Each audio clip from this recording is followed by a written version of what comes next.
நிஜமாவே எனக்கு ரொம்ப சந்தோஷமா இருக்கு கௌதமி. ஆதி மேல நீங்க 2 பேரும் இவ்ளோ நம்பிக்கை வச்சிருக்கிறத பாக்கும்போது எனக்கு ரொம்பவும் பெருமையா இருக்கு. அவன் உங்க பிள்ளையா இருந்தாலும் எங்களுக்கும் ஆதி புள்ள தானே என்று கூறிய கௌதமியை கண் கலங்கியபடி பார்த்தவர் இறுக்கமாக அணைத்துக் கொண்டார். இதற்கிடையில் தங்கள் இருவருக்கும் நிச்சயதார்த்தம் நடக்கப் போகிறது என்ற விஷயம் தெரியாமல் கார்த்தியோ தங்களுடைய திருமணத்தை நினைத்து மிகவும் பயந்து போய்தான் இருந்தான். அடுத்த நாள் கண்மணி ஆதியிடம், ஆதி, அந்த கார்த்தியோட வீட்டு அட்ரஸ் உனக்கு தெரியுமாப்பா? தெரியுமா? சரி, அப்ப அவங்க வீட்டுக்கு இன்னைக்கே நம்ம போயிட்டு வந்துடலாமா? இன்னைக்கு நல்ல நாளா இருக்குது. என்னமா திடீர்னு அவங்க கிட்ட எதுவும் நம்ம இன்ஃபார்ம் பண்ணாம எப்படி போறது? ஆமாண்டா, இருந்தாலும் நம்ம போய் பார்க்கலாம்.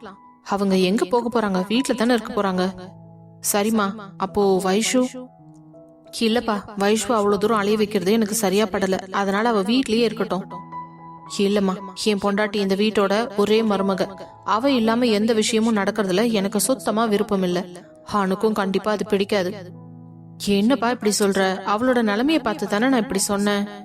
பரவாயில்லம்மா, இருக்கட்டும். அவ என்ன கார்ல தானே வரப்போறா? அவளை நான் பத்திரமா பாத்துக்கிறேன். சரி, அப்படின்னா நீ அவகிட்ட தயாராக சொல்லு. சரிம்மா, அப்புறம் உங்ககிட்ட ஒரு முக்கியமான விஷயம் பேசணும்னு நினைச்சேன் என்று அவன் கேட்கும் போதே அங்கு வந்த கௌதமி ராமுவை பார்த்தவன், சித்தி, சித்தப்பா வந்துட்டீங்களா? வாங்க, உங்க எல்லார்கிட்டயும் நான் ஒரு முக்கியமான விஷயம் பேசணும். சொல்லாதி, என்ன விஷயம்? ஆமா, அத்தை வீட்டுல இருக்காங்களா? அவ எங்க வீட்டுல இருக்கா? காலையிலேயே மேனாமினிக்கு மாதிரி கிளம்பி போயிடுவா. அதுவும் இல்லாம உன் கண்ணுல படக்கூடாதுன்னு சொல்லி மிரட்டி வச்சிருக்கேல்ல, அதனால நிறைய நாள் அவ வீட்டுக்கே வர்றதில்ல. எங்கேயோ போய் தொலைட்டோம், நமக்கு என்ன. சரி, மாமா எங்க? அவரையும் நான் பாக்கறது இல்லையே. அவர் அவங்க வீட்டுக்கு கிளம்பி போயிட்டாராதி. இனிமே இந்த யசோத கூட எல்லாம் என்னால குப்பை கொட்ட முடியாது. அவ மனசு திருந்துனா அவ கூட சேர்ந்து வாழறேன்னு சொல்லிட்டு அவர் பாட்டி கிளம்பி போயிட்டாரு. அந்த கீர்த்தி ஹாஸ்டல் போனதுக்கு அப்புறம் ஒரு நாளாவது இந்த வீட்டு பக்கம் வந்து எட்டி பார்த்திருப்பாளா? ஆத்தாளுக்கு ஏத்த மாதிரியே மகளும் வந்திருக்கா. அவ்வளவும் கொழுப்பு. எங்க இருக்கா, என்ன பண்ணிக்கிட்டு இருக்கான்னு ஒன்னும் தெரியல. சித்தி, அவ எங்க இருக்கா, என்ன பண்ணிட்டு இருக்கான்றதெல்லாம் எனக்கு தெரியும். என்னதான் அவளை எனக்கு பிடிக்காட்டினாலும் அவ என்னோட அத்தை பொண்ணு. அப்படியெல்லாம் அவளை லேஸ்ல விட்டுற முடியாது. நாளைக்கு அவளுக்கு ஏதாவது ஒரு பிரச்சனைனா அதே நேரம் நம்ம குடும்பத்துக்கு தான் அது தலைக்குறவா வரும். என்ன அதி சொல்ற? ஆமா, இப்ப அவளோட நடவடிக்கை சுத்தமா சரியில்லை. அவன் கூடயோ சேர்ந்து நல்லா ஊரை சுத்திட்டு இருக்கா. காலேஜுக்கும் ஒழுங்கா போறது கிடையாது. அந்த பையன் யார் என்னன்னு தெரியல. அவன் குடும்பத்தை பத்தியும் தெரியல. இந்த பொண்ணுக்கு எதுக்கு இந்த தேவையில்லாத வேலை? இல்லம்மா, அந்த பையன் குடும்பம் நல்ல பையன்தான். எப்படின்னு தான் கொஞ்சம் விசாரிக்கணும். ஆனா நான் பார்த்த வரைக்கும் அவன் ஓகே தான். இவளோட கேரக்டர் எல்லாம் தெரிஞ்சா அவன் இவளை கல்யாணம் பண்ணிக்கிறதே டவுட் தான். என்னப்பா நீ என்னென்னவோ சொல்ற? சரி விடுங்கம்மா, அதெல்லாம் பொறுமையா பேசிக்கலாம். நமக்கு தேவையில்லாத விஷயத்த பத்தி இப்ப எதுக்கு நம்ம பேசணும்? நான் உங்ககிட்ட ஒரு முக்கியமான விஷயத்த பத்தி பேச வந்தேன். சொல்லுப்பா, என்ன விஷயம்? வைஷுக்கு 7வது மாசம் நடந்துட்டு இருக்கு. ஆனா இன்னும் அவளுக்கு வளகாப்பு ஃபங்க்ஷன் வைக்கலையே என்றதும் உடனே கண்மணியும் கௌதமியும் ஒருவரை ஒருவர் பார்த்து சிரித்து கொண்டு, என்ன ஆதி, நீ ஏன் இந்த விஷயத்த வந்து கேப்பன்னு நாங்களும் ஒரு வாரமா வெயிட் பண்ணிக்கிட்டு இருக்கோம். இன்னைக்குதான் உனக்கு கேட்கணும்னு தோணுச்சா? என்னமா சொல்றீங்க? ஆமா, உன் பொண்டாட்டி விஷயத்துல நீ எந்த அளவுக்கு தெளிவா இருக்கான்னு நாங்க தெரிஞ்சுக்க வேண்டாமா? என்னமா இது விளையாட்டு? இல்லப்பா, சும்மா எங்களுக்கு ஒரு சின்ன ஆசை, அதான். சரி சொல்லுங்க, எப்போ வைஷுக்கு வளகாப்பு பண்ணலாம்? எந்த மண்டபத்துல வைக்கலாம் என்று அவன் அடுக்கடுக்காக கேள்வி கேட்க, ஆதி இரு, ஏன் இவ்ளோ பதட்டப்படுற?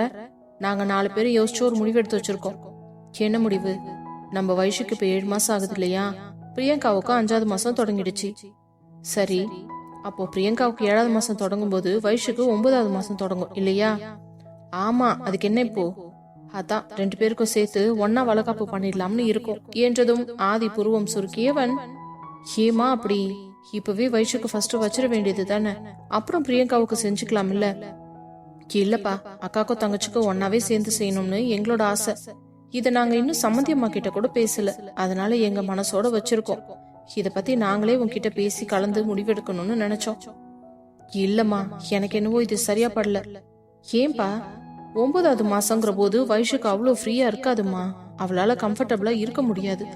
அதுவும் இல்லாம சப்போஸ் டெலிவரி எப்ப வேணாலும் ஆகலான்ற சிச்சுவேஷன்ல இருப்பா. அந்த டைம்ல போயிட்டு அவளை கஷ்டப்படுத்த கூடாது இல்ல? இல்லப்பா, 9வது மாசம் தொடங்கின உடனே ஃபங்க்ஷன் வச்சிடலாம். நாங்க நாள் கூட பார்த்து வச்சிட்டோம். என்னம்மா இது, 2 மாசத்துக்கு முன்னாடியே பாத்துட்டீங்க? ஆமாப்பா, வைஷுவோட டெலிவரி டேட்டையும் நம்ம பார்க்க வேண்டியது இருக்குது இல்ல? எனக்கு என்னவோ இதுல பெருசா உடன்பாடு இல்ல. ஆனா நீங்க சொல்றீங்க, அதை கேட்கும் போது எனக்கு கொஞ்சம் ஓகேன்ற மாதிரி தான் இருக்கு. சரி, இத நான் பத்தி சம்மந்தி வீட்டுல பேசுறேன். நீ போய் சீக்கிரமா என் மருமகளை கிளப்பி கூட்டிட்டு வா, நம்ம கார்த்தி வீட்டுக்கு போயிட்டு வந்துடலாம் என்றதும் சரி என்று மாடிக்கு சென்றவன் வைஷுவை அழைத்து, வைஷு, நீ போயிட்டு அழகா இருக்கிறதுலயே ஒரு பட்டு சாரியை எடுத்து கட்டிக்கிட்டு ரெடி ஆயிட்டு வருவியா? எதுக்கு அது பட்டு சாரியெல்லாம்? இன்னைக்கு நம்ம கார்த்தி வீட்டுக்கு போறோம். என்ன, கார்த்தி வீட்டுக்கா என்று அதிர்ச்சியானவளை பார்த்தவன், எதுக்கடி இப்படி முட்டைக்கண்ணு வச்சுட்டு முழிக்கிற? கல்யாண விஷயம் பேச வேண்டாமா? என்ன ஆதி, நேத்துதான் இதை பத்தி பேசினேன், அதுக்குள்ள இன்னைக்கு போகணும்ங்கிறீங்க? அம்மா தான் சொன்னாங்க இன்னைக்கு நல்ல நாளா இருக்கு, போயிட்டு வந்துடலாம்னு. நீ குறுக்க கேள்வி கேட்காம போய் சட்டுப்புட்டுன்னு கிளம்பி வர வழிய பாரு என்றதும் அவளுக்கு சந்தோஷம் தாங்க முடியவில்லை. இதோ இப்ப ரெடி ஆயிடுறேன் என்று கூறியவள் அந்த ஆரஞ்சு வண்ண நிறத்தில் இருந்த சாஃப்ட் சில்க் புடவையை எடுத்து கட்டி கொண்டு வந்து அவன் முன் நிற்க அவன் கண்ணுக்கு அவள் ஒரு தேவதை போலவே தெரிந்தாள். மேலிருந்து கீழ் வரை பார்த்தவன், ஏண்டி கீழே ஃபிளீட் வைக்கலையா? என்னால ஃபிளீட் எடுக்க முடியலாதே, நீங்களே கொஞ்சம் எடுத்து விடுங்களேன். சரி இரு ஒரு நிமிஷம் என்று முட்டி போட்டு அமர்ந்து அவளது ஃபிளீட்டுகளை எல்லாம் எடுத்து சரி செய்து பிடித்து கொண்டு, இப்போ டக் பண்ணடி என்றதும் புடவையை உள்ளே டக் செய்தவள், அவ்வளவுதான் ஆதி, நான் ரெடி. ஏனடி மேக்கப் இல்ல எதுவும் போடலையா? வேண்டாம் ஆதி, மேக்கப் இல்லைன்னா நான் நல்லா இருக்க மாட்டேன்னு. என்ன யார் சொன்னது? என் பொண்டாட்டி எப்ப பார்த்தாலும் அழகுதான் என்று கூறியவன் பின்பு கபோர்டை திறந்து வெயிட்லெஸ்ஸாக இருந்த ஒரு சின்ன நெக்லஸை மட்டும் அவள் கழுத்தில் எடுத்து போட்டு விட்டான். என் பொண்டாட்டி எப்பவும் இப்படித்தான் இருக்கணும் என்று வைர வளையலையும் எடுத்து அவள் கையில் போட்டவன், இப்பவா போலாம் என்றதும், ஆதி ஒரு விஷயத்த மறந்துட்டீங்க. என்னடி? என்ன நல்லா பாருங்க, நான் ஃபுல்லா ரெடி ஆயிட்டேனா என்றதும் அவளை மேலிருந்து கீழ்வரை ஒரு பார்வை பார்த்தவனுக்கு அப்பொழுதுதான் உரைத்தது அவள் உச்சி வகட்டில் குங்குமம் லேசாக கலந்திருக்கிறது என்று. ஆமால, ஒரு நிமிஷம் இரு என்று குங்குமத்தை எடுத்து அவள் நெற்றியில் வைத்து விட்டவன் அவளுக்கு திருஷ்டி முறித்து, இப்பதான் என் பொண்டாட்டி அழகா இருக்கா, சரிவா போலாம் என்று அவளை அழைத்து கொண்டு கீழே இறங்கி வர அதே நேரம் கண்மணியும் அனைத்து ஏற்பாடுகளையும் செய்து வைத்திருந்தார். அம்மா, எதுக்கு இந்த தட்டெல்லாம்? என்னப்பா, எதுவா இருந்தாலும் முறைப்படி நடக்கணும் இல்ல? அது சரி, ஆனா கார்த்தியோட அம்மா வீட்டுல இருப்பாங்களா? சரி, அவங்க அப்பாவும் இன்னைக்கு வீட்டுல இருப்பாரா? அவர் இல்லனா எப்படி? அம்மா, அதெல்லாம் நான் போன் பண்ணி அவங்க கிட்ட சொல்லிட்டேன், அவங்க 2 பேருமே வீட்டுல தான் இருப்பாங்க, நீங்க வாங்க. என்னடா சொல்ற? நம்ம இந்த விஷயத்துக்கு தான் அவங்க வீட்டுக்கு வரோம்னு தெரியுமா உங்களுக்கு?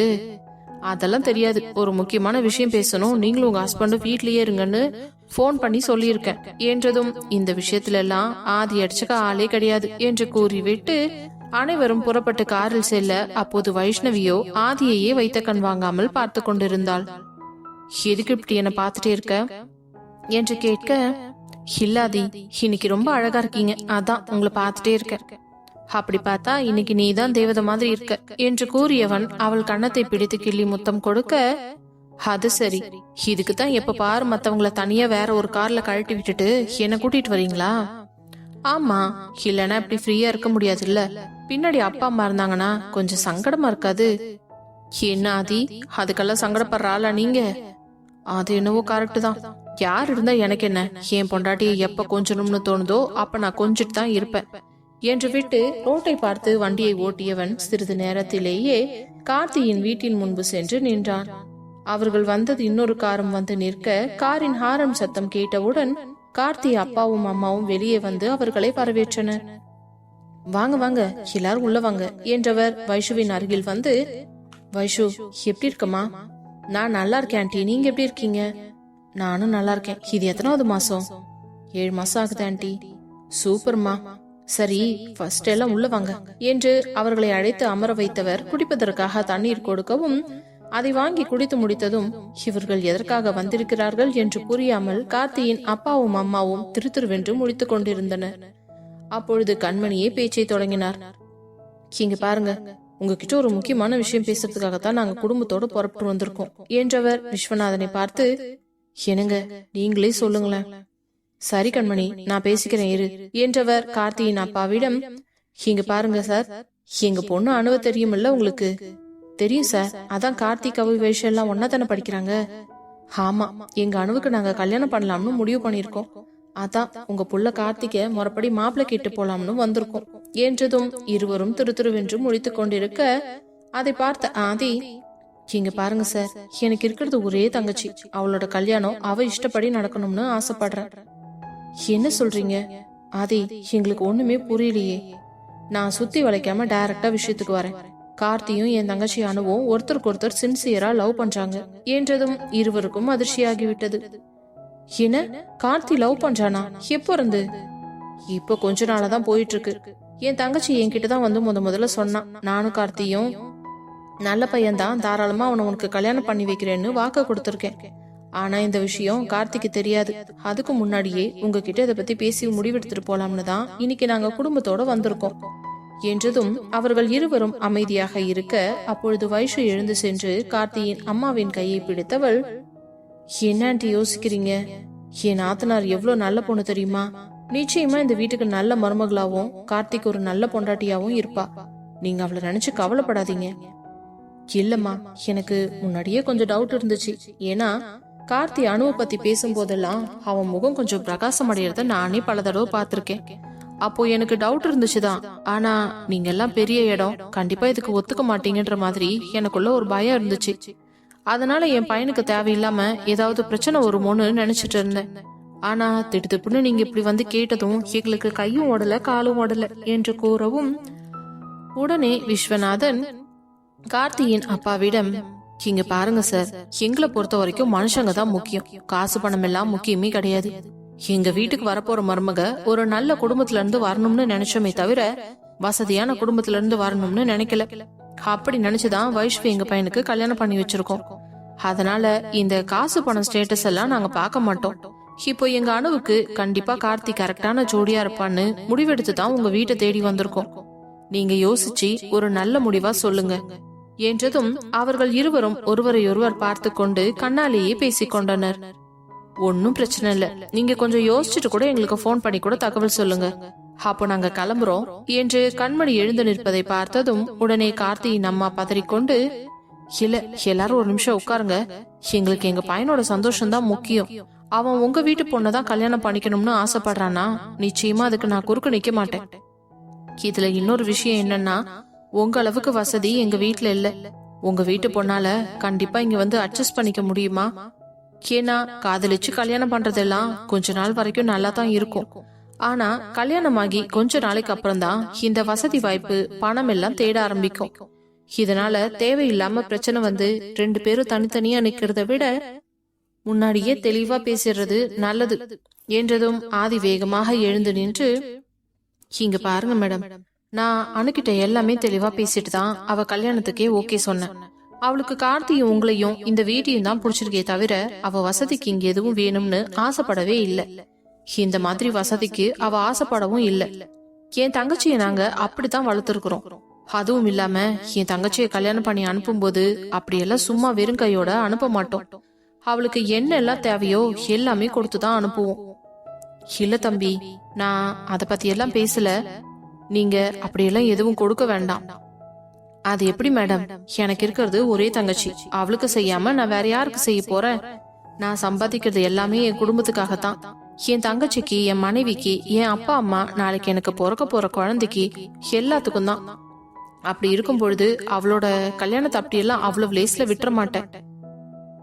நீங்க எதிர்பார்க்காத அளவுக்கு திருப்தியாவே செஞ்சு கௌரவமா எங்க வீட்டு பொண்ண உங்க வீட்டுக்கு அனுப்புவோம். இந்த கல்யாணத்துல உங்க 2 பேருக்கும் சம்மதமானு மட்டும் சொல்லுங்க என்று கேட்க, உடனே இருவரும் எங்களுக்கு பரிபூர்ண சம்மதம் என்று கூறவும் தான் அனைவருக்கும் மகிழ்ச்சியாக இருந்தது. பின்பு கொண்டு வந்திருந்த தட்டை எடுத்து அவர்கள் கையில் கொடுத்த கண்மணி, வெறும் கையோட வர முடியாதுன்னு தான் இதெல்லாம் எடுத்துட்டு வந்துட்டோம், தப்பா நினைச்சுக்காம வாங்கிக்கோங்க என்று கூற, உடனே கார்த்தியின் அப்பா அவர் மனைவியை பார்த்து தலையசைக்க அவரும் அதை வாங்கி கொண்டார். ரொம்ப சந்தோஷம், சரி நீங்க உட்காருங்க, நான் காஃபி போட்டு எடுத்துட்டு வரேன் என்று உள்ளே சென்றவர் அனைவருக்கும் காஃபி போட்டு எடுத்து கொண்டு வந்து கொடுக்க, அப்பொழுது ஆதிதான், இங்க பாருங்க சார், நான் என்ன யோசிக்கிறேன்னா, அணுவுக்கும் கார்த்திக்கும் இப்பவே ஒரு நல்ல நாளா பார்த்து என்கேஜ்மெண்ட் மட்டும் முடிச்சிடலாம், கல்யாணம் அவங்க படிப்பு முடிஞ்சதுக்கு அப்புறம் பாத்துக்கலாம் என்றதும் உடனே அவரும், நிச்சயதார்த்தம் நீங்க சொல்ற மாதிரி வச்சுக்கலாம் தம்பி, ஆனா படிப்பு முடிஞ்ச உடனே கல்யாணங்கிறது கொஞ்சம் கஷ்டம்தான் என்றதும் அனைவரின் முகமும் சுருங்கிவிட்டது.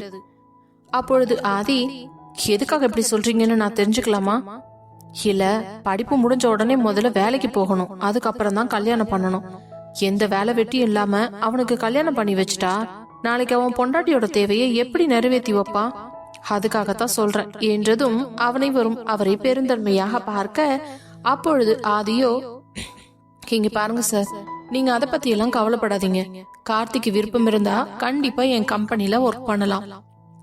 அப்படி இல்லனா ஒரு பிசினஸ் ஸ்டார்ட் பண்ணி தர ஐடியா இருந்துச்சுனாலும் அதுக்கு கண்டிப்பா நான் ஹெல்ப் பண்ணுவேன். இதுக்கு மேல எங்க வீட்டு சைட்ல இருந்தோம், உங்க வீட்டு சைட்ல இருந்தும் சரி, யாரோ பொண்ணு பையனும் மாப்பிள்ளையும் கேட்டுட்டு வந்துட கூடாதுங்கிறதுக்காகத்தான், ஊரறியே சொல்றதுக்காகத்தான் பண்றோம். இது உங்களுக்கு புரிஞ்சிருக்கும்னு நினைக்கிறேன். தம்பி, நீங்க என்ன சொல்ல வரீங்கன்னு புரியுது. நீங்க இவ்வளவு தூரம் சொன்னதுக்கு அப்புறம் நாங்க மறுத்து பேசுவ போறோம், எங்களுக்கு சம்மதம் தான் என்று கூற, பின்பு அனைவரும் சந்தோஷமாக அங்கிருந்து புறப்பட்டு செல்லும் பொழுது வைஷு கார்த்திகின் அம்மாவிடம் வந்து அவர் கையை பிடித்து கொண்டவள், ஆண்டி, அனுவ உங்களுக்கு நிச்சயமா பிடிக்கும். அவ இந்த வீட்டு மருமகளா மட்டும் இல்லாம உங்களுக்கு நல்ல மகளாவும் இருப்பா. எனக்கு அந்த நம்பிக்கை இருக்குது. நீ இவ்வளவு தூரம் சொல்லணும்னு அவசியமே இல்ல வைஷு. எனக்கும் அனு மேல நம்பிக்கை எல்லாம் இருக்குது. சரி, என் மருமக எப்படி இருப்பான்னு நான் பாக்கணும், அதனால என்றதும் உடனே கண்மணி, அதனால என்ன சம்பந்தி, ஒரு நாளைக்கு நீங்க பொண்ணு பாக்குற மாதிரி வீட்டுக்கு வாங்க, நாங்க அணுவை ரெடி பண்ணி வைக்கிறோம், நீங்களும் எங்க வீட்டுக்கு வந்து பார்த்த மாதிரி இருக்கும் இல்ல. அப்படி சொல்றீங்களா? சரிங்க சம்பந்தி, அப்படின்னா நாங்க ஒரு நல்ல நாளா பார்த்து பொண்ணு பார்க்க வர்றோம் என்று கூறவும் அவர்களும் மகிழ்ச்சியுடன் நன்றி கூறிவிட்டு அங்கிருந்து விடைபெற்று சென்றனர். காரில் ஏறியதிலிருந்து வைஷு மிகவும் சந்தோஷமாக இருந்தாள். அதை பார்த்தவனுக்கு உள்ளுக்குள் அப்படி ஒரு நிம்மதி வந்தது. தன் மனைவியின் முகத்தில் இப்படி ஒரு சந்தோஷத்தை காணும் எந்த கணவனுக்கும் அப்படித்தானே இருக்கும். என்ன வைஷு, உனக்கு ஹாப்பியாடி? நான் ரொம்ப சந்தோஷமா இருக்கேன் ஆதி. இந்த விஷயம் மட்டும் அனுவுக்கும் கார்த்திக்கும் தெரிஞ்சதுன்னா அவங்க எவ்வளவு சந்தோஷப்படுவாங்க தெரியுமா? அதெல்லாம் சரிதான், ஆனா கார்த்திக்கு சின்னதா ஒரு ஷாக் ட்ரீட்மெண்ட் கொடுக்கணும்னு நான் ஆசைப்படுறேன். அவனோட காதல்ல அவன் எந்த அளவுக்கு உறுதியா இருக்கான்னு நான் செக் பண்ணணும்டி. எதுக்கு அது இப்படி எல்லாம் பண்ணணும்? அவன் தான் அனுவ சின்சியரா லவ் பண்றான்னு தெரியும் இல்ல? அதெல்லாம் தெரியும் தான். எந்த பிரச்சனை வந்தாலும் அவன் என் தங்கச்சியை விட்டுட்டு போகாம அவளுக்காக துணையா நிப்பானா? அதுதான் இப்போ மேட்டர். எனக்கு புரியுதாதி. சரி, இதெல்லாம் நான் பாத்துக்கிறேன், நீ அதை பத்தி எல்லாம் கவலைப்படாத என்றவன் வீட்டிற்கு வந்து அவர்களை இறக்கி விட்டு மீண்டும் வெளியே கிளம்பி சென்று யாருக்கோ போன் செய்து ஏதோ விஷயத்தை கூற அவர்களும் சரி என்று கூறவும் போனை வைத்தவன் சிரித்து விட்டு, கார்த்தி, இன்னைக்கு தான் உனக்கு ஒரு டெஸ்ட் வச்சிருக்கேன். இந்த டெஸ்ட்ல மட்டும் அவனை நீ பாஸ் பண்ணல, லைஃப் லாங் என் தங்கச்சிய உன் கண்ணுல கூட காட்ட மாட்டேன் என்று வில்லத்தனமாக ஒரு சிரிப்பை உதிர்த்தான். அதே நேரம் அனுவும் கார்த்தியும் பைக்கில் ஜோடியாக வெளியே சென்றிருந்தவர்கள் மீண்டும் காலேஜிற்கு வந்ததும் அனுவை இறக்கி விட்டவன், அனு, நீ உள்ள போ, நான் ஒரு 5 மினிட்ஸ் கழிச்சு வரேன். நானும் உடனே உள்ள வந்தா யாருக்காச்சும் டவுட் வரும்.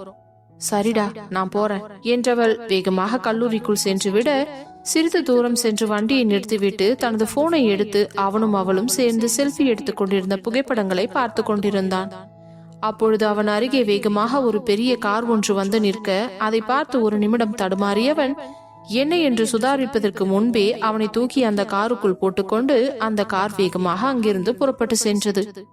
டேய், யார்டா நீங்க, எங்கடா கூட்டிட்டு போறீங்க என்று கார்த்தி கத்தி கொண்டிருக்க, இங்க பார், எங்க பாஸ் தான் உன்னை தூக்கிட்டு வர சொல்லிருக்கார், எதா இருந்தாலும் நீ அவர்கிட்ட பேசிக்கோ. என்ன பேசுறீங்க? யார் உங்க பாஸ்? எதுக்காக அவருக்கு என்ன தூக்கிட்டு வர சொன்னாரு? அதான் எங்களுக்கு எதுவும் தெரியாது, நீயே வந்து பேசிக்கோன்னு சொல்றல்ல என்று கூறவும் அவன் அமைதியாகி, அட கடவுளே, யார்கிட்ட வந்து சிக்கிருக்கோம்னு தெரியலையே, இவங்களோட பாஸ் யாருன்னு புரியல, இவனுங்களே இவ்வளவு டெரர் பீஸா இருக்கானுங்க, இவனோட பாஸ் எப்படிப்பட்ட பீஸா இருப்பானோ தெரியலையே. கார்த்தி, இன்னைக்கு உனக்கு அவ்வளவுதான், ஆப்பு ரெடி ஆயிடுச்சு. இப்பதான் காதலிக்க ஆரம்பிச்சு கொஞ்சம் கொஞ்சம் சில்மிஷம் எல்லாம் பண்ணி உன் வாழ்க்கையிலயும் ஒரு சந்தோஷம் வந்துச்சு, அதுக்கும் மொத்தமா ஆப்பு வைக்கிற மாதிரி உன்னை கடத்திட்டு போறாங்க. இவங்க உன்னை கூட்டிட்டு போய் எந்த பீஸ புடுங்கி விட போறாங்களோ தெரியல. உன் நிலைமை ரொம்ப கஷ்டம் தான்டா. கொஞ்ச நேரத்துக்கு முன்னாடி அனு கூட எவ்வளவு சந்தோஷமா இருந்த, இப்போ ஒரு செகண்ட்ல அது காணாம போயிடுச்சு என்று மனதுக்குள் நினைத்து கொண்டிருந்தவன் தன் கை பின்னால் கட்டியிருப்பதை உணர்ந்து அவர்களை பார்த்து, இங்க பாருங்க, எனக்கு ஒரே ஒரு உதவி மட்டும் செய்யுங்க. என்ன? அட்லீஸ்ட் உங்க பாஸ் யாரு, எனக்கு எங்க கூட்டிட்டு போறீங்க அதையாச்சும் சொல்லலாம்ல. அது அங்க போனா உனக்கே தெரிய போகுது, அதுக்கு எதுக்கு இப்பவே எங்க உயிரை வாங்குற? அமைதியா உட்காரு, இல்ல வாயில ஒரு குத்து விட்டுருவேன் என்றதும் அவனுக்கு பயம் வந்து விட்டது. அடப்பாவி, வாயில குத்துவியா? இந்த வாயை வச்சுதாண்டா வாழ்ந்துகிட்டு இருக்கேன், இதுக்கு மேல இவங்கிட்ட எதுவும் பேசக்கூடாது, நம்ம அமைதியா இருக்கிறதா நல்லது, இல்லனா இவனுங்க வச்சிருவாங்க நமக்கு ஆப்பு என்று நினைத்து கொண்டு வர அப்பொழுது ஒரு பழைய பங்களா முன்பு சென்று வேகமாக அந்த கார் நின்றதும் அவனை பின்னால் கை கட்டி வைத்திருந்தவர்கள் அவனை பிடித்து இழுத்துக்கொண்டு வேகமாக உள்ளே சென்றனர். உள்ளே சென்று கார்த்திகை ஒரு இடத்தில் விட்டுவிட்டு அனைவரும் பின்னால் நகர்ந்து நிற்க, இப்பவாது சொல்லுங்கடா, எதுக்காகடா இங்க தூக்கிட்டு வந்திருக்கீங்க என்று அவன் கேட்க யாருமே அவனுக்கு பதில் சொல்லவில்லை. என் பொறுமையை ரொம்ப சோதிக்கிறீங்கடா என்று அவர்களிடம் கத்துக்கொண்டிருக்க அப்பொழுது அங்கே ஆதியும் பிரகாஷும் வந்தனர். அவர்களை பார்த்தவுடன் தான் அவனுக்கு உயிரே வந்தது போல இருந்தது. அப்பாடா, கும்பிட போன தெய்வம் குறுக்க வந்த மாதிரி நல்ல வேளை ஆதி வந்துட்டாரு, இவர் என்ன பாத்துக்குவாரு என்று மற்றவர்களை எல்லாம் பார்த்து ஏளனமாக சிரித்தவன், ஆதி இவனுங்க பாருங்க, யாருன்னே தெரியல, எதுக்காக என்ன இப்படி கட்டி வச்சிருக்காங்க, நீங்க தான் எனக்கு ஹெல்ப் பண்ணணும், தயவு செஞ்சு நீங்க என்ன இருந்து கூட்டிட்டு போயிடுங்க, எனக்கு ரொம்ப பயமா இருக்கு என்றதும் அவனை பார்த்து வில்லத்தனமாக சிரித்தவன் அங்கிருந்த சேரில் அமர்ந்து கால் மேல் கால் போட்டுக்கொண்டு அவனிடம், ஏண்டா என் பொண்டாட்டியோட ஃப்ரெண்டுன்னு சொல்லிட்டு உன்னை வீட்டுக்குள்ள விட்டு பழக வச்சா உனக்கு என் தங்கச்சி கேக்குதா என்று பக்கா வில்லன் போலவே பேசி இவனை பார்த்தவனுக்கு பக்கென்று ஆகிவிட்டது. அட பாவி கார்த்தி, இவருக்கு எப்ப விஷயம் தெரிஞ்சது? அவ்வளவு தண்டா கார்த்தி, உன் வாழ்க்கை இன்னையோட இங்கேயே முடிஞ்சு போச்சு, இனி உனக்கு கல்யாணமும் கிடையாது, காதலும் கிடையாது, அதுக்கு முதல்ல நீ உயிரோட இருக்கணும் என்று மனதுக்குள்ளேயே நினைத்து கொண்டு நிற்க, என்னடா உன்கிட்ட தான் பேசிக்கிட்டு இருக்கேன், யார்கிட்டயோ பேசிட்டு இருக்க மாதிரி நீ மட்டும் ஜாலியா நிக்கிற, ஆதி ப்ளீஸ் என்ன மன்னிச்சிடுங்க. எதுக்கு இந்த மன்னிப்பு? நீ பண்றதெல்லாம் பண்ணிட்டு மன்னிச்சிடுங்கன்னு ஒரு வார்த்தையில சொன்னா உன்னை விட்டுணுமா? இல்ல ஆதி ப்ளீஸ், நான் ஏதோ தெரியாம பண்ணிட்டேன் என்றதும் ஆதிக்கு அந்த நேரம் உள்ளுக்குள்ளே அவ்வளவு கடுப்பு வந்தது. ஐயோ கே ராஸ்கல், என் தங்கச்சிக்காக பேசாம தெரியாம பண்ணிட்டேன்னு சொல்லிட்டு இருக்கான், இவனை போய் அவ லவ் பண்ணிருக்காளே என்று அவன் கடுப்பில் இருக்க, என்ன சொன்ன, தெரியாம பண்ணிட்டியா? அப்படின்னா இனிமே என் தங்கச்சியை விட்டு விலகிடு, அவளுக்கு நான் ஒரு நல்ல மாப்பிள்ளையா பார்த்து கல்யாணம் பண்ணி வச்சுக்கிறேன் என்று கூறவும் கார்த்தி ஒரு நிமிடம் அமைதியாகவே இருந்தான். ஆதி ஏன் இப்படி எல்லாம் பேசுறீங்க? நான் உங்ககிட்ட மன்னிப்பு கேட்டதும் தெரியாம பண்ணிட்டேன்னு சொன்னதுக்கும் காரணம், என்ன நம்பி நீங்க உங்க வீட்டுக்குள்ள விட்டீங்க, ஆனா உங்க நம்பிக்கைக்கு துரோகம் பண்ற மாதிரி நான் உங்க தங்கச்சியை காதலிச்சிட்டேன், அதுக்காக தான் உங்ககிட்ட மன்னிப்பு கேட்டேன், மத்தபடி என்ன உங்களுக்கு ரொம்ப பிடிக்கும் தானே? அவன் கூறிய வார்த்தையில் அவன் மேலிருந்த கோபம் மொத்தமாக வடிந்து விட்டது. பிடிக்கும்தான், அதுக்காக என் தங்கச்சியை தூக்கி உன் கையில கொடுத்துட முடியுமா? என்ன அது இப்படி எல்லாம் பேசுறீங்க? நானும் அனுவும் எவ்வளவு சின்சியரா லவ் பண்றோம் தெரியுமா? ஆமா, பெரிய லவ். உன்னை விட வசதியான அழகான மாப்பிள்ளை பார்த்து கல்யாணம் பண்ணி வச்சா அதுக்கப்புறம் அந்த மாப்பிள்ளையே லவ் பண்ணிட்டு போக போறா, இதெல்லாம் ஒரு மேட்டர்னு சொல்லி என்கிட்ட பேசிக்கிட்டு இருக்க. என்ன அது, நீங்க எவ்வளவு நல்லவருன்னு நினைச்சனா, கடைசியில நீங்களும் ஸ்டேட்டஸ் பாக்குற ஆள் தானா? இந்த விஷயத்த நீங்க என்ன கூப்பிட்டு நேர்ல பேசி இருக்கலாம், அதை விட்டுட்டு எதுக்காக இப்படி ஆள் எல்லாம் வச்சு கடத்திட்டு வரீங்க? எனக்கே ஐடியா சொல்ற அளவுக்கு நீ அவ்வளவு பெரிய ஆள் ஆயிட்டியா? இப்ப சொல்றேன் கேட்டுக்கோ, நிச்சயமா உனக்கு என் தங்கச்சியை கல்யாணம் பண்ணி வைக்க மாட்டேன். அது மட்டும் இல்ல, அனுவுக்கு நான் மாப்பிளையும் பாத்துட்டேன். பிரகாஷ் அந்த போட்டோவை எடுத்து அவன் கையில கொடு என்றதும் பிரகாஷ் அவனிடம் கொடுக்க அதை வாங்க முடியாமல் பின்னால் கையில் கட்டப்பட்டிருந்தவனை பார்த்து ஆதி அங்கிருந்து அடியாட்களுக்கு கண்களை காட்ட அவன் கட்டை கழட்டி விட்டனர்.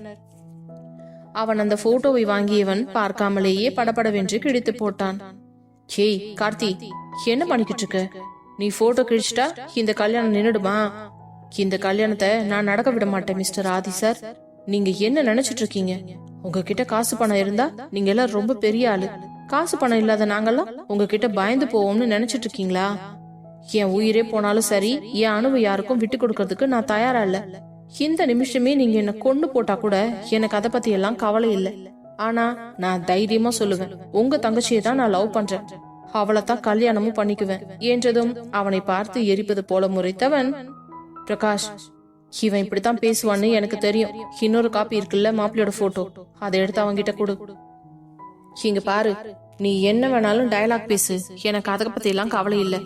ஆனா மாப்பிள்ளையோட போட்டோவை பார்த்துட்டு பையன் எப்படி இருக்கான்னு சொல்லு, அவனையும் உன்னையும் கம்பேர் பண்ணி பார்த்துட்டு அப்புறம் என் தங்கச்சியை கல்யாணம் பண்றத பத்தி என்கிட்ட பேசு என்று கூறவும் உடனே பிரகாஷ் இன்னொரு போட்டோவை எடுத்து கையில் கொடுக்க போகும்போது, இங்க பாருங்க, இந்த போட்டோவையும் கிழிச்சு போட்டுறாத, ஒழுங்கா போட்டோவை பார்த்து வச்சிருக்க மாப்பிள்ளை எப்படி இருக்குன்னு சொல்லு என்றதும் அந்த போட்டோவை வேண்டா வெறுப்பாக வாங்கியவன், இந்த போட்டோவை பார்த்தா மட்டும் நான் என் அணுவை விட்டு கொடுத்துருவேன்னு நினைக்கிறீங்களா?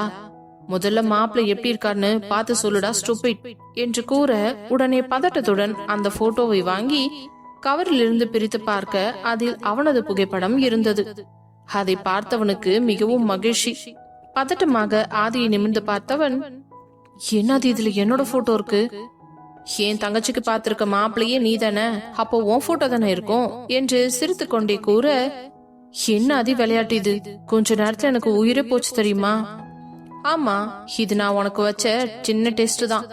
எந்த பிரச்சனை வந்தாலும் என் தங்கச்சிக்காக நீ நிக்கிறியான்னு உன்னை செக் பண்ண, அவ்வளவுதான். மவனே, நீ மட்டும் நான் தெரியாம பண்ணிட்டேன், என்னை மன்னிச்சிடுங்கன்னு என் காலில் விழுந்து கதறி உங்க தங்கச்சியே எனக்கு வேண்டாம்னு சொல்லி இருந்த, இங்கேயே உன்னை கொன்னு புதைச்சிருப்பேன்டா என்றதும் உடனே மனசுக்குள், ஆஹா நல்ல வேலை, ஏதோ தைரியமா இந்த காதலை பத்தி சொன்னோம், இல்லனா இந்நேரம் ஆதி நம்மள சொன்ன மாதிரி உரு தெரியாம அழிச்சிருப்பாரு. டேய் கார்த்தி, இன்னைக்கு உனக்கு ஏதோ நல்ல நேரம் இருக்கும்னு நினைக்கிறேன் என்று மனதிற்குள் நினைத்தவன் ஆதியை பார்த்து, ஆதி தேங்க்யூ சோ மச், நீங்க எனக்கு இவ்வளவு சீக்கிரம் சம்மதம் சொல்வீங்கன்னு நான் நினைச்சு கூட பாக்கல. உங்ககிட்ட எப்படி பேசுறது, சம்மதம் வாங்குறதுன்னு நான் ரொம்பவே குழப்பத்துல இருந்தேன்.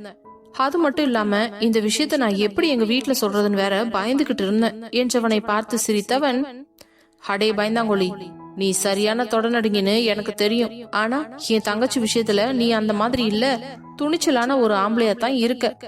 எனக்கு ஒன்னு ரொம்ப பிடிக்கும்டா. அதனாலதான் என் தங்கச்சி வந்து கேட்ட உடனே நான் ஓகே சொன்னேன். நான் ஓகே சொன்னதுக்கு அப்புறம் தான் என் தங்கச்சி உன்கிட்ட அவளவ வந்து சொன்னான். அத ஃபர்ஸ்ட் தெரிஞ்சுக்கோ.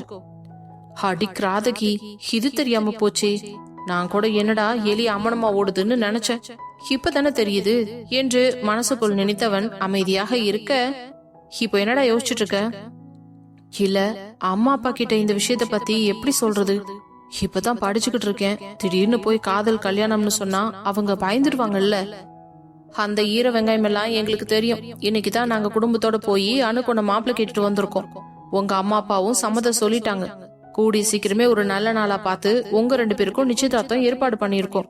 ஒழுங்கா மாப்பிள்ளைய லட்சணமா அங்க வந்து நிக்கிற வழி பாரு. என்னது சொல்றீங்க, நிஜமாவா? ஏண்டா அதுக்கு உன் கண்ணு இப்படி விரியுது? நீதான் பெரிய இவனாட்டம் என் பொண்டாட்டி கிட்ட வந்து கெஞ்சிட்டு போயிருக்க. அவ மூலமா இந்த விஷயத்த எனக்கு கொண்டு வந்தா நான் எதுவும் சொல்ல மாட்டேன், கண்டிப்பா ஒத்துப்பேன்ற நம்பிக்கை தானே உனக்கு. ஃப்ராடு, எப்படி எல்லாம் யோசிச்சுட்டு கடா நீ? வேற என்ன அதி பண்றது? எனக்கு சப்போர்ட்டுக்கு இருக்கிறது கவியும் வைஷும் மட்டும்தான். அவங்க 2 பேர்கிட்ட தானே சொல்ல முடியும். என்ன கவியா? அப்போ கவிக்கு இந்த விஷயம் முன்னாடியே தெரியுமா? கவிக்கு தெரியாதி. அப்போ விஸ்வாவுக்கு நேத்து தான் தெரியும். வைஷுக்கும் விஸ்வாவுக்கும் ஒரே நாள்ல தான் சொல்லியிருக்காங்க என்று விஷயத்தை. அப்படியா? அதான பார்த்தேன். விஸ்வாவுக்கு மட்டும் முன்னாடியே இந்த விஷயம் தெரிஞ்சிருந்துச்சு, அவன் என்கிட்ட சொல்லாம இருந்திருக்கணும். மவனே, இன்னைக்கு அவனைத்தான் முதல்ல காலி பண்ணிருப்பேன். என்ன அது, நீங்க எல்லாரையும் காலி பண்றதுலயே குறியா இருக்கீங்க. நீங்க என் வைஷுவோட ஹஸ்பண்ட், இப்படி எல்லாம் பேசலாமா? இவ்ளோ டெரரா நீங்க பேசி நான் பார்த்ததே இல்லையே. அது வேற ஒண்ணு இல்லடா மச்சான், இங்க வாயேன் என்றதும் அவன் மச்சான் என்ற அழைப்பிலேயே கார்த்திக்கு பதட்டமெல்லாம் குறைந்து சந்தோஷம் வந்துவிட வேகமாக ஓடி அவன் அருகில் நிற்க அவன் தோளில் கை போட்டவன், இங்க பாரு மச்சான், உன்னோட காதல்ல நீ எந்த அளவுக்கு உறுதியா இருக்கேன்னு உனக்கு டெஸ்ட் வைக்கணும்னு நினைச்சேன். அவ்வளவுதான், அதுல நீ பாஸ் பண்ணிட்ட. என் தங்கச்சியை உனக்கு கல்யாணம் பண்ணி கொடுக்கறதுல எனக்கு ஒரு பிரச்சனையும் இல்ல. ஆனா அவளை காலம் முழுக்க சந்தோஷமா பாத்துக்கணும். ஏதாவது அவகிட்ட பிரச்சனை பண்ணின்னு தெரிஞ்சது, அடுத்த நிமிஷம் இந்த ஆதி என்ன பண்ணுவான்னு உனக்கு தெரியும் இல்ல? ஐயோ, நீங்க இவ்வளவெல்லாம் டென்ஷன் ஆகி பேசுற அளவுக்கு நான் ஒர்த்தே இல்ல ஆதி. நீங்க கவலைப்படாதீங்க, நிச்சயமா உங்க தங்கச்சி தான் என்னை வச்சு செய்வா என்றதும் அவனை பார்த்தவன், அவ ஏன் தங்கச்சி அப்படித்தானே இருப்பா. ஒழுங்கா கவனமா இரு, கல்யாணம் முடிகிற வரைக்கும் தேவையில்லாத வேலை ஏதாவது வச்சுக்கிட்டீங்க. ஐயோ, உங்க தங்கச்சிக்கிட்டியா? கிட்ட கூட போக முடியாது, சரியான நெருப்பு அவ. என்னடா என் தங்கச்சியை பார்த்து நக்கல் பண்றியா? ஐயோ, நான் புகழ்ந்து தானே பேசின ஆதி. அப்புறம் மச்சான், இந்த படிப்பு முடிஞ்ச உடனே என்ன பண்றதா உத்தேசம்? அதான் சொன்னீங்களே கல்யாணம் பண்ணணும்னு என்று கூறியவனை ஆழமாக முறைத்தவன், கல்யாணத்திலே குறியாரு. படிப்பு முடிச்சுட்டு வேலைக்கு எதுவும் போகணும்னு உனக்கு ஐடியா இல்லையா? ஒரு வேலை வெட்டி இல்லாம தான் கல்யாணம் பண்ணிக்க போறியா? அப்புறம் எப்படி நாளைக்கு என் தங்கச்சிக்கு தேவையானதெல்லாம் நீ செய்வ? ஆமா ஆதி, படிப்பு முடிஞ்சதுக்கு அப்புறம் நான் ஃபர்ஸ்ட் ஒரு வேலையை தேடுறேன், அதுக்கப்புறமா கல்யாணம் பண்ணிக்கிறேன். அது சரி, காலேஜ் முடிச்சுட்டு என்னோட கம்பெனில வந்து ஒர்க் பண்றதுல உனக்கு சந்தோஷம் தானே? என்ன சொல்றீங்க ஆதி என்று அவன் கண்கள் விரிந்ததும், உண்மையதான் சொல்றேன். ஒன்னு என் கம்பெனில வந்து ஏதாச்சும் ஒரு ஒர்க்க சார்ஜ் எடுத்துக்கணும். அப்படி இல்லனா உனக்கு என்ன பிசினஸ் ஸ்டார்ட் பண்ணணும்னு சொன்னாலும் அதை ரெடி பண்ணி கொடுக்க வேண்டியது என்னோட பொறுப்பு. ஆக மொத்தம் என் தங்கச்சி நீயும் சந்தோஷமா இருக்கணும், எனக்கு அது போதும். தேங்க்ஸ் ஆதி, தேங்க்யூ சோ மச் என்றவன் அவனை பார்த்து, நான் உங்களை ஹட் பண்ணிக்கலாமா என்று அப்பாவியாக கேட்க, வாடா மச்சான், இதெல்லாம் ஒரு கேள்வியா என்று அவனை அவனித்துக் கொண்டவன், சரி சரி நீ இப்போ கிளம்பி போ. என்ன ஆதி இப்படி அம்போன்னு விடுறீங்க? என் பைக்கு காலேஜ் வாசல்ல நிக்குது. இந்த தடிமாட்டு பசங்க திடுதிப்புன்னு என்ன தூக்கிட்டு வந்துட்டானுங்க. நான் போனா தானே பைக் எடுக்க முடியும். அதனால என்ன சரி வா, நானே உன்னை போற வழியில அங்க டிராப் பண்ணிடுறேன் என்று கூறியவன் அவனது அடியாட்களை எல்லாம் பார்த்து தலையசைக்க அவர்களும் ஓகே பாஸ் என்று சென்று விட்டனர். பிறகு பிரகாஷை கிளம்ப சொல்லியவன் கார்த்தியை மட்டும் தோள் மேல் கையை போட்டு அழைத்துக் கொண்டு தன்னுடைய காரில் ஏற்றிக்கொண்டு அவனை கல்லூரி வாசலில் இறக்கிவிடவும் அங்கிருந்த பைக்கை எடுத்துக்கொண்டு வேகமாக வீட்டிற்கு புறப்பட்டு சென்று விட்டான் கார்த்தி. ஆதிக்கு மிகவும் மனது நிறைவாக இருந்தது. தன் தங்கையின் திருமணத்தை பற்றிய முடிவெல்லாம் இன்று பேசி முடித்து விட்டாச்சு. அதே நேரம் கார்த்தியின் உறுதியான காதலையும் கண்டு கொண்டான். இதற்கு பிறகு அவர்களுக்கு திருமணம் செய்து வைத்து சந்தோஷமாக வாழ வைக்க வேண்டும் என்பதை மட்டும் மனதில் நினைத்தவன் இந்த விஷயத்தை எல்லாம் வைஷுவிடம் சொல்ல வேண்டும் என்று ஆசையாக வீட்டிற்கு கிளம்பி சென்று கொண்டிருந்தான்.